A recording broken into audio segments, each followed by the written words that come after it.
England में कोई culture है नहीं, मैं ऑफेंड नहीं करना चाहती हूँ, लेकिन एक्चुअली भारतीय कल्चर जो इतना ऐतिहासिक है, पौराणिक है, उसे कल्चर बोलते हैं। कल्चर आजकल है नहीं, इंडिया में भी बहुत तेज़ रफ्तार से गुम हो रहा है कल्चर। हम अभी भी है ऑब्वियसली यहाँ पर, लेकिन एक्चुअली इंग्लैंड में देखा जाए तो अब आजकल बस आधुनिकता में सब पड़े हैं, और उसमें देखा जाए तो माता पिता को रखना, फैमिली यूनिट होना, ये सब बाकी नहीं रहा। अब तो बहुत कम लोग इसमें मानते हैं, तो इसलिए हम वापस आते रहते हैं कि कल्चर थोड़ा महसूस हो। भारत में एक्चुअली आकर ऐसे लगता है कि एक्चुअली अभी भी है कल्चर। उसका कोई। आप इंग्लैंड में रहती हैं, ऐसा इस माटी में क्या है, ब्रज की माटी में, जो आपको बार बार खींच लाता है यहाँ पर? पता नहीं, आप बताइए क्या मैजिक है ठाकुर जी की, क्या मतलब अमेजिंग उनकी कृपा है, कुछ न कुछ तो है ही।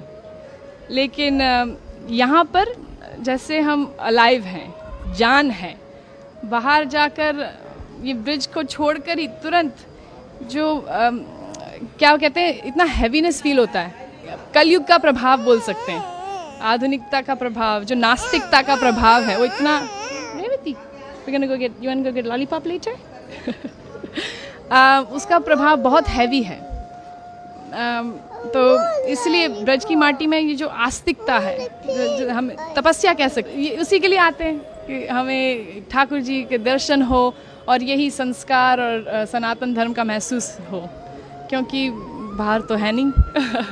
हम लेके जाते हैं जितना हो सके उतना, और ट्राई कर रहे हैं कि जारी रखें हमारे परिवार में और बांटें। वहाँ पर भी हम थोड़ा प्रचार करने में कोशिश करते हैं कि दूसरे को इंकरेज करें कि इसे ना ठुकराएं। हमारा जो एंशिएंट कल्चर है, ये वैदिक कल्चर, उसका देयर इज़ नो कंपैरिजन, उसके लिए कोई क्या कहते हैं सब्स्टिट्यूट नहीं है।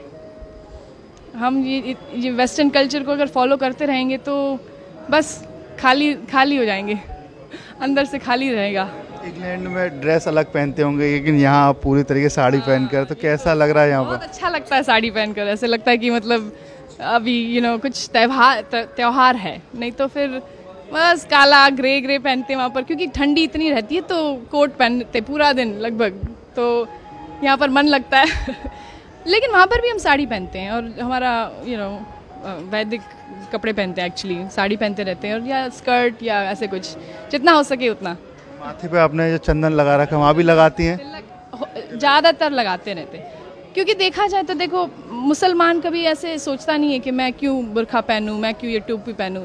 सिर्फ हिंदू लोग मतलब डरते हैं, या मेरे को कई हिंदू खुद बोलते हैं कि आप क्यों लगाती हो, बड़ा शो क्यों करती हो, क्या ज़रूरत है आपको शो करना, अपना आस्था को दिखाने की क्या ज़रूरत है। लेकिन मैं कहती हूँ कि एक्चुअली गर्व से हम दिखाते हैं। अगर कोई पुलिस ऑफिसर हो या कोई आर्मी वाला हो तो गर्व से अपने सारे मेडल्स दिखाता है, क्यों, कि मैं आर्मी वाला हूँ। तो हम भगवान के हैं, ये उनका चिन्ह है, उनका मतलब हमने जो समर्पण किया है उनको, ये एक थोड़ा बस हम क्यों ना दिखाएं, गर्व से दिखाएंगे कि हम ठाकुर जी के हैं। उससे मतलब प्रोटेक्शन मिलता है ऑनेस्टली, मतलब ऐसे सिर्फ दिखावे के लिए नहीं है कि लगाया हुआ है, कि भगवान हमारे साथ है, वो तो है ही हमेशा। लेकिन थोड़ा जैसे हम सिंदूर लगाते हैं अपने पति के लिए, तो भगवान के लिए क्यों ना लगाए, और वो उससे इंटीमेसी लगती है भगवान के साथ, तो उस प्रोटेक्शन भी बहुत महसूस होता है कि नेगेटिवता मतलब जो नेगेटिव है वो एनर्जी थोड़ा दूर रहे। तो क्या करती हैं आप इंग्लैंड में, क्या काम करते हैं? मैं एक्चुअली पार्ट टाइम, मेरे चार बच्चे हैं, आज 2 है, 2 घर पे अभी, और तो पार्ट टाइम मैं संस्कृत पढ़ाती हूँ उन्हीं के स्कूल में।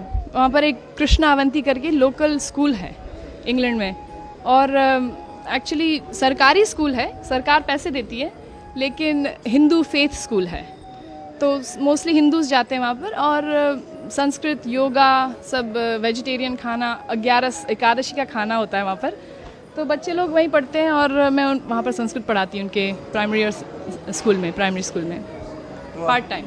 गीता भागवत भी आप पढ़ती होंगी? बिल्कुल बिल्कुल, जितना हो सके उतना। गीता पढ़ते हैं, Bhagavad Gita, Bhagavad Gita, you go to Bhagavad Gita classes every day?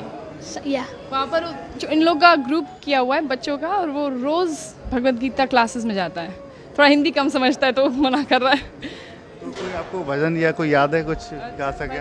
भजन तो आई मीन आज रामनवमी है तो Raghupati Raghav, you want to sing with me Rohan?